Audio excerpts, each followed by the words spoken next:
and welcome to this special election edition of News Quiz. I'm your host, Kelsey Starks. In this episode, we'll help you understand the presidential election process, from who can become president of the United States to how your vote is counted. But let's start with a challenge question. What is the formal ceremony in which a president is sworn into office? Now, this happens several months after Election Day and includes a parade and other celebratory events. The swearing-in ceremony happens in front of the U.S. Capitol building and officially begins the new president's term. Can you think of it? What is the formal ceremony in which a president is sworn into office?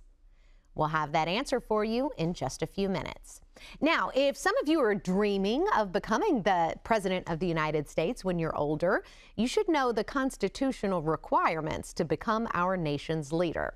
Article 2, Section 1, Clause 5 of the United States Constitution lists just 3 qualifications. First, a candidate running for president must be 35 years old or older. Our founding fathers wanted to make sure our country's president had the needed maturity to lead the nation. Second, the person should be a natural-born citizen of the United States. That means you were born here in the U.S. or somewhere else to parents who were U.S. citizens. And third, candidates should have lived in the United States for at least 14 years before running for president. And that's it.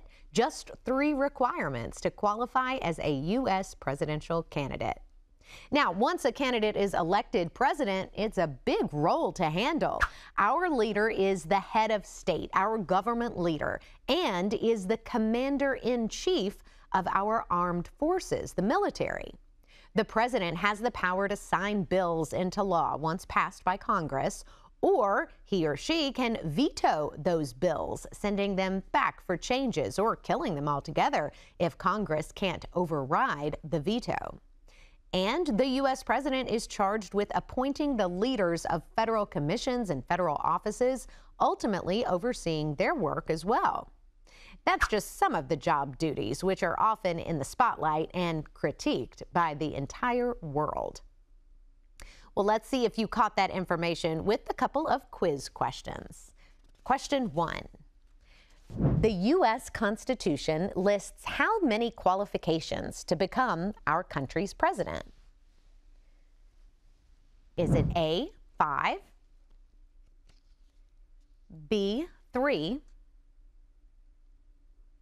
or C, 35?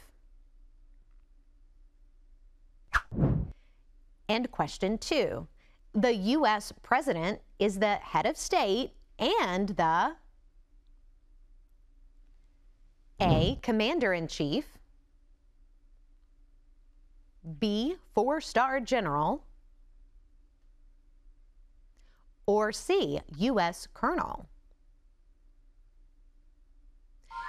So now that you know a little bit about the president, what is the voter's role in the election process? Well, in the U.S., you must be a citizen and at least 18 years old to vote.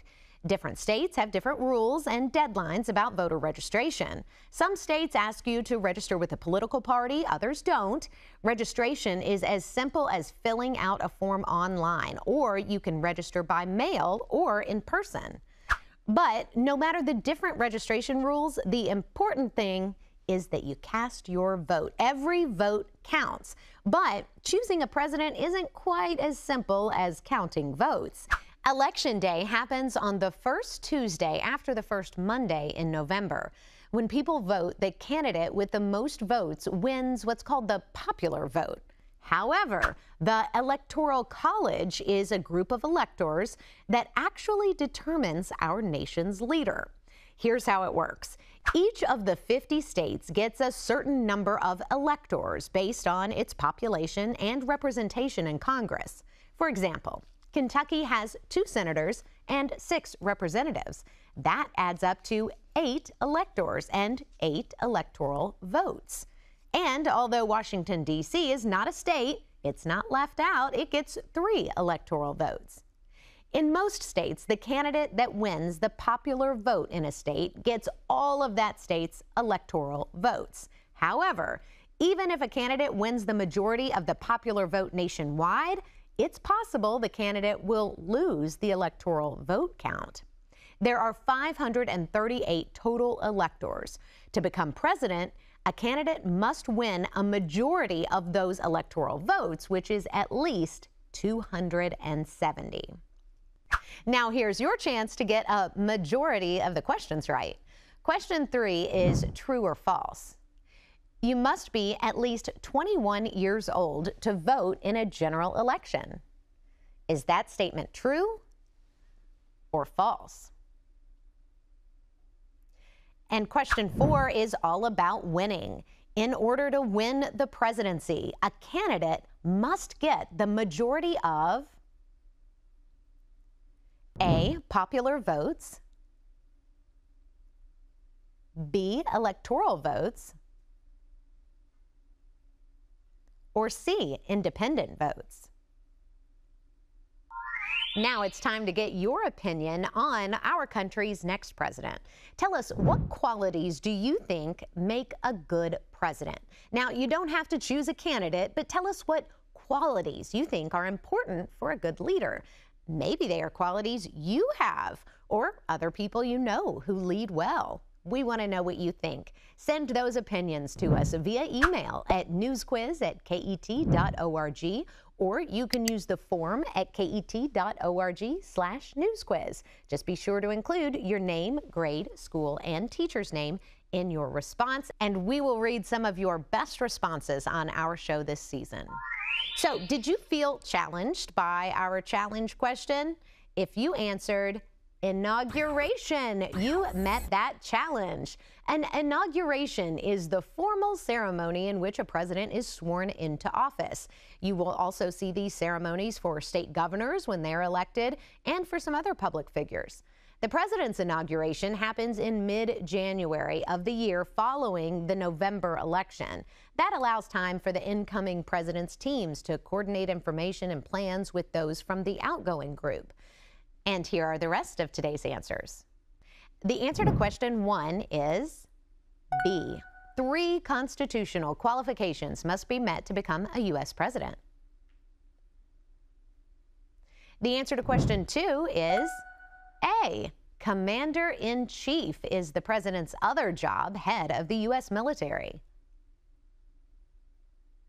The answer to question 3 is false. You must be at least 18 years old to vote in a general election. And the answer to question 4 is B. A majority of electoral votes is a win for a presidential candidate, but those are based on the number of popular votes placed by U.S. citizens. And finally today, if you'd like to get a look at all of the U.S. presidents, the National Portrait Gallery in Washington, D.C. houses the America's Presidents exhibition. The National Portrait Gallery is part of the Smithsonian Institution. Exhibits on display tell the story of America by portraying the people who shape America's history, development, and culture. The paintings are created by U.S. artists and are displayed after the president's full term is completed. That's it for this special election episode of News Quiz. We hope you'll join us for our weekly current events show this season. Bye.